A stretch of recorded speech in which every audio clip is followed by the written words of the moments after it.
This is the Investor Connect podcast program. I'm Hall T. Martin. I'm the host of this show in which we interview angel investors, venture capital, family offices, private equity, and many other investors for early stage and growth companies. I hope you enjoy this episode.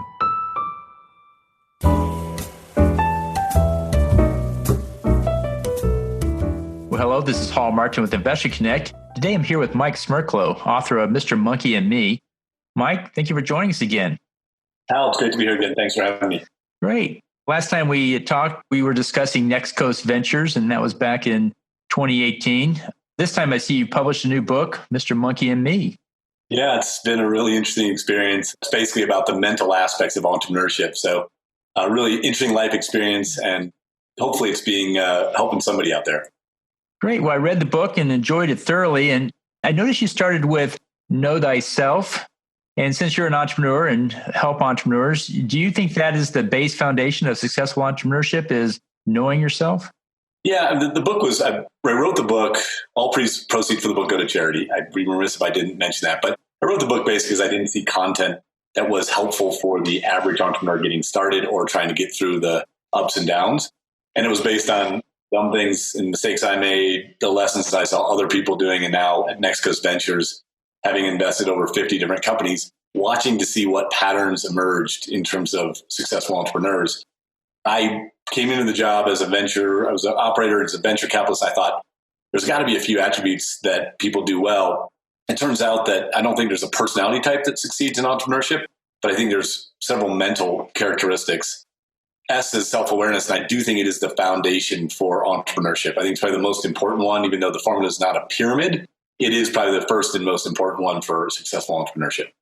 And so what question do you pose to founders to assess their self-awareness, as that's a key element to being successful, it sounds like? Yeah, it's a lot of, and this has changed, COVID has made it a little more challenging, but our typical process is looking at an opportunity, the solution, and then really trying to get one-on-one time with the entrepreneur to understand what makes her tick and how she's thinking about the business and what she wants to do with it. And usually somewhere along the more personal discussions about what, in this case, she wants to do with the business, you start to get a sense for how well they know themselves. Are they thinking about where their gaps are? And so questions around, where do you need help most on the team? Where's your risk? Where do you think this could fail? Simple questions like that tend to show more than tell me about how you're going to grow sales or what the market opportunity is. Great. Well, you use the acronym SHAPE, SHAPE, to identify the different elements that go into that. And when I look at that, it seemed like that echoed the philosophy of the Stoics, which emphasizes self-awareness and self-control. Do you subscribe to the Stoic philosophy at some level? I do. And I talk about a quote in there, which is a great Marcus Aurelius quote about just basically waking up, and it's part of the E expectations, because I think a lot of people come into entrepreneurship and think, this is great, and they see Shark Tank, and I get a great idea, and I'm going to raise lots of money, and then it'll all be easy. Or in my case, I always thought it someday would get easier. We get to this big, or we go public, that's all going to get easier. And the short reality is it never does. And the quote from the Stoic philosophy says, basically wake up every day and expect, in shorthand, get kicked in the head. And the more you embrace that and think about it, then you realize that your really locus of control is around your mental aspect and how you respond to things versus trying to change or make everything happen the way you think it should. Well, you emphasize a lot in the entrepreneur's journey. How did you dig down to find your authenticity? Well, candidly, it didn't come easily. I talk about this in the book. I mean, I grew up a poor kid from Toledo, Ohio. I didn't have the best pedigree education-wise, and I carried a lot of that baggage with me. And so I always had this feeling of like, am I really know what I'm doing as a CEO or as an entrepreneur? And I think the early years of my time there, I looked to role models. I tell the story. I had two really interesting role models. I was fortunate to work for a guy named Ben Horowitz for a couple of years, a legendary entrepreneur, now one of the main partners at Andreessen Horowitz in Silicon Valley. And I also had another very important mentor who was very kind of sales-driven alpha male. And I found myself kind of going between the two of them. And it was only really a couple of years in, and probably don't have time to tell the whole story, but it's in the book, where I just found myself struggling. I felt exhausted. I'm not really showing up the way I should. I'm not being vulnerable as a leader. And I think it's holding me back and holding my team back. And I don't know if I ever mastered authenticity, but when I started to become more aware of that, and I got a coach to help me with it, I watched my leadership team start to flourish and candidly, the business start to grow even faster. Right. Well, in the book, you talk about for every founder, there's some parts of the startup that they fit well and it's comfortable, and other parts they don't fit well and it's uncomfortable. Where did you find the most comfortable fit in a startup?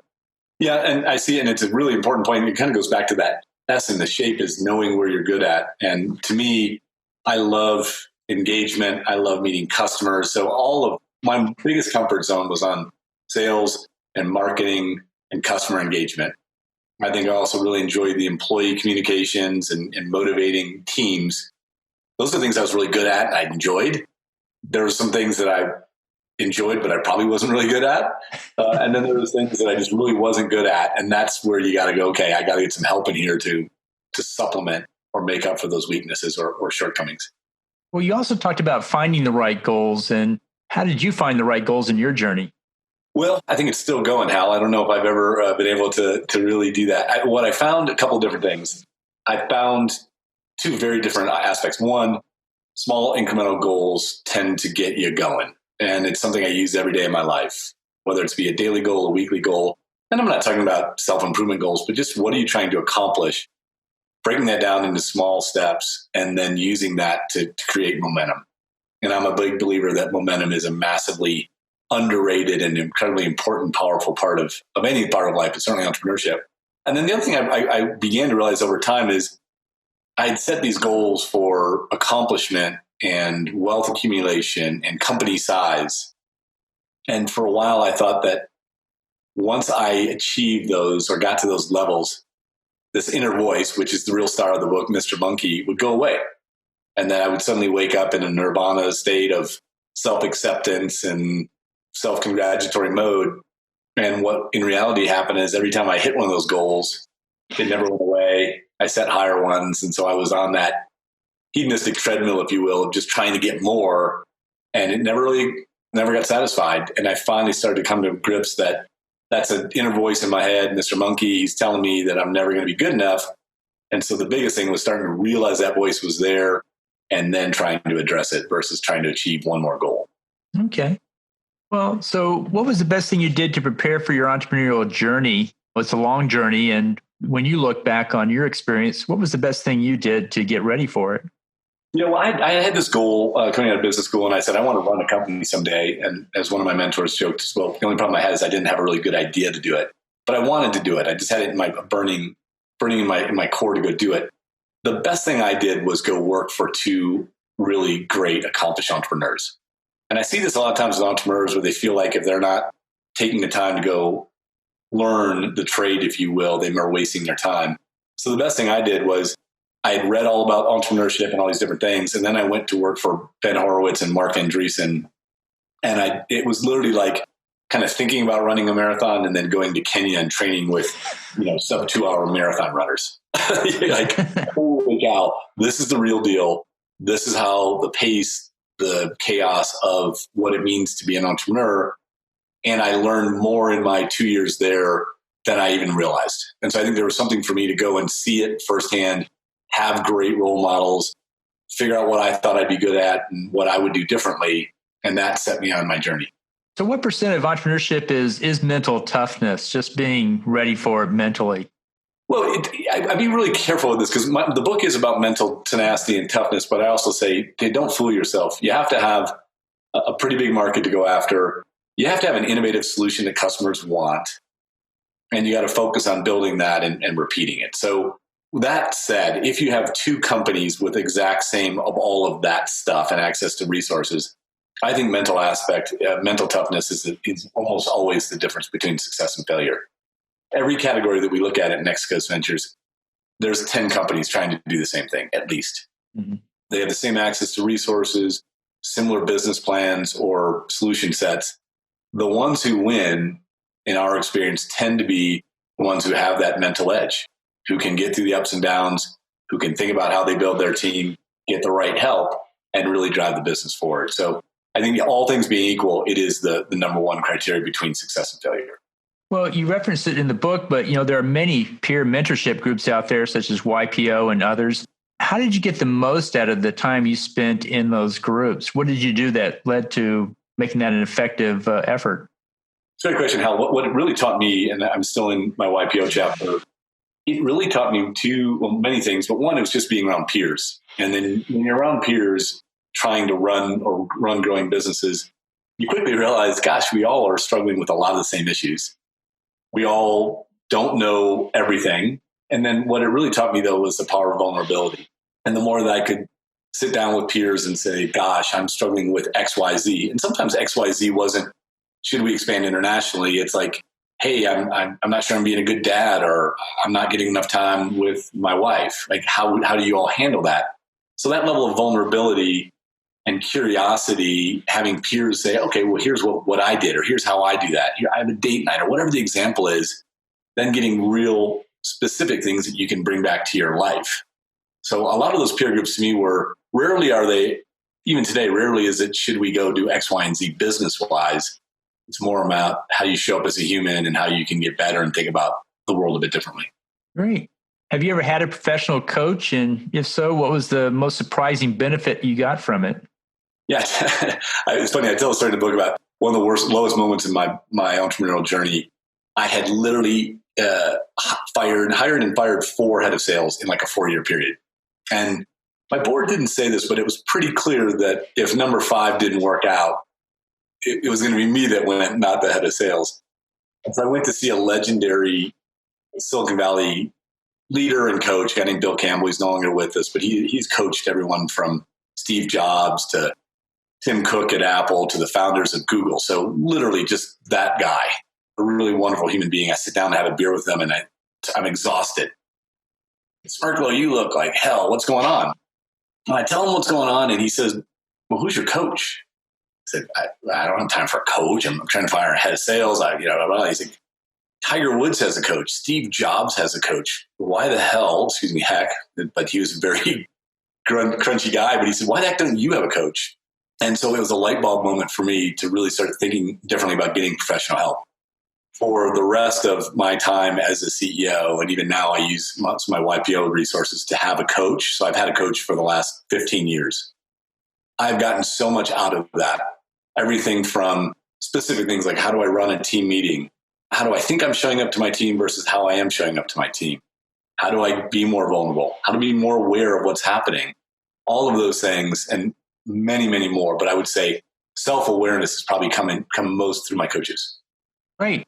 Well, you talked a moment ago about working at LoudCloud and how there's a lot of energy and it was the real deal. What was it like to work at LoudCloud as far as what did you take away from that was maybe not what you expected, or what was really the reality piece of working in a high growth, high velocity VC firm?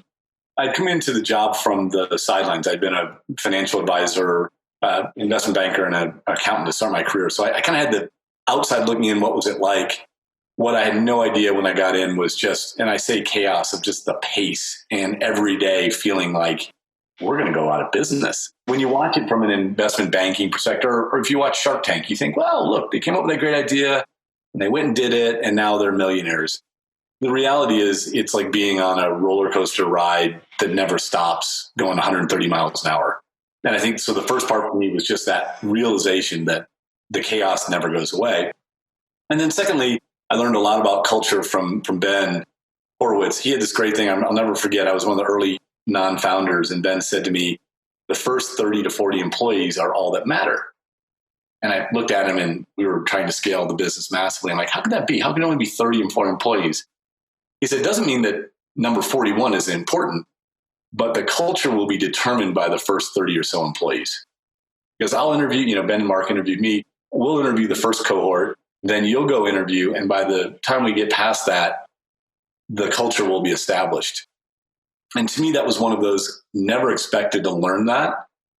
Took that into my own entrepreneurial journey and thought so incredibly hard about the first key hires, and then how you establish a culture, and then how that culture has to scale when the business gets to hundreds and thousands of employees. Right. So you referenced Ben Horowitz's book and the Mr. Monkey and Me. What did you find most insightful from the book since you worked with him? Well, one, Ben is a legendary storyteller. When I wrote Mr. Monkey and Me, I thought if it could be like a third of his, or 1/10 as good as Ben's book, then I would have achieved something. So he's a great storyteller. Two, it was accurate because I lived the first 7 chapters. But I think Ben does a really good job of crystallizing again, to this uncertainty moment. But he calls it in his book, the wake up at 3 a.m. in literally a cold sweat, looking at almost no options. And why that's important for me, Hal, is I just think I don't want to discourage people from being entrepreneurs, but I do want them to realize, and there's a great quote from Elon Musk, which I loved from his Clubhouse thing a couple of days ago, where he said, being an entrepreneur is like eating glass. And we use that term in Mexico. So I was like, oh my gosh, Elon's using our terminology. It's a pretty common terminology, but it really speaks to just knowing that you're going to go through dramatic ups and downs. And I go back to the marathon thing. If a friend said to you, hey, I want to go run a marathon, you wouldn't say, oh, good luck, it should be fun. You'd say, no, you're going to train and your body's going to change and it's going to be exhausting. So I just want to give people that attributes of entrepreneurship. And I think Ben probably does it better than anybody. Great. And so in general, who are your role models and why? My role models in professional role models, I have massive admiration for, I'd pick like a guy I've never met before, but Phil Knight. And there's another great book, Shoe Dog, about the longitudinal view of building a company. My role models are people that have gone through the journey for a long period of time. They stayed the course and they've maintained some form of ethics and values. And so when I look to leaders or folks like that, I look at, there's a lot of really, the press likes to highlight all the bad stuff that happens, but there's a lot of great leaders that build great companies, do it over a long period of time, have a balance between their family, and end up, being good humans. So I don't know if I have a pretty long list of folks that fall in that category, and those are the folks I look to when I'm trying to figure out what to do. Well, in the book, you mentioned, an interesting exercise, which is to ask someone to talk you out of something you're not sure about. Why do you think that's effective? Yeah, it gets to that view again of the Pollyannish, this is going to be easy. To start an enterprise and grow it, it's going to be the hardest thing you do. And so if you don't have conviction, it doesn't mean about the idea, because the idea may change, but if you don't have conviction, if you aren't just a little bit crazy about your commitment levels, then you're probably going to fail. And so my recommendation that I talk about in the book is go ask 3 or 4 people that you really respect and tell them your idea and see if they can talk you out of it. And if you start to waver, then maybe the idea is not that great, or maybe your passion isn't where it is. Because I found in my own, when I was in the heat of it, the more I got told no, which was a lot, and that is going to happen a lot to any entrepreneur, I just got more mad. Like I used to keep this stupid yellow sticky on my desk of all the people I was going to prove wrong. That's a little bit of a dark side of my inner motivation, but I think understanding that's kind of the level of you need to have intensity you have to pursue your dream through all the ups and downs. Good deal. So I like the SHAPE formula. I think it's a great concept. What's the next step for it? Where do you plan to take it? Well, I wrote the book just to try and help entrepreneurs, and I felt it was a gap in content. There's too much short form content. The 10 things that Jeff Bezos does before 5 a.m. He's the second or first wealthiest person in the world given on the day. Like that doesn't really help the average entrepreneur. And there's a bunch of content out there around business plans, which is helpful, but it doesn't talk to about the day in, day outs of entrepreneurship. So that's why I wrote the book. I've been promoting it. As part of my day job is quite busy co-managing a venture capital firm in Austin, Texas. But I've really been promoting it mostly because A, I hope it helps, and B, every dollar of proceeds goes to a scholarship my wife and I set up for underrepresented and diverse students interested in entrepreneurship. And so I'm out here trying to get people to buy the book. 1, I hope it helps, but 2, every dollar of proceeds goes to help a student who needs it. Well, it's good to know. Well, in the last few minutes that we have here, what else should we cover that we haven't? Well, the only thing else I'd bring out is that there is a website under my name, MikeSmerklo.com. That's my handle, all the social outlets. At the website, I would encourage people who are interested in entrepreneurship to go check it out. It has a free quiz that'll help you think about being entrepreneurship and the readiness for it. It's got some blog pieces about what I'm passionate about, the mental aspect of entrepreneurship, and a free chapter of the book. So people check it out. That would be great. I'd also highlight the book's available on Amazon.com. And Next Coast Ventures in Austin, Texas, super active, looking for great entrepreneurs. We've got all our themes that we invest in. That's on our website at Next Coast Ventures. So I sound a little bit like an advertiser or one of those high-speed commercials. But Next Coast Ventures, we're always looking for the next amazing cohort of entrepreneurs. So if you got something, please contact us. Great. So based on those two websites, which is the best way for listeners to get back in touch with you? Probably the MikeSmerklo.com for information on Mr. Monkey and me and about the mental aspects of entrepreneurship. That's probably the most content rich about what we've talked about. Great.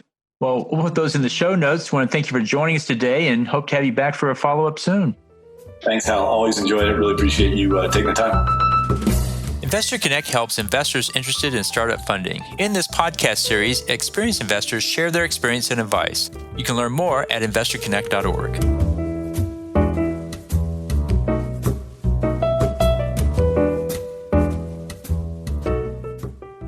Hal T. Martin is the director of Investor Connect, which is a 501c3 nonprofit dedicated to the education of investors for early stage funding. All opinions expressed by Hal in podcast guests are solely their own opinions and do not reflect the opinions of Investor Connect. This podcast is for informational purposes only and should not be relied upon for the basis of investment decisions.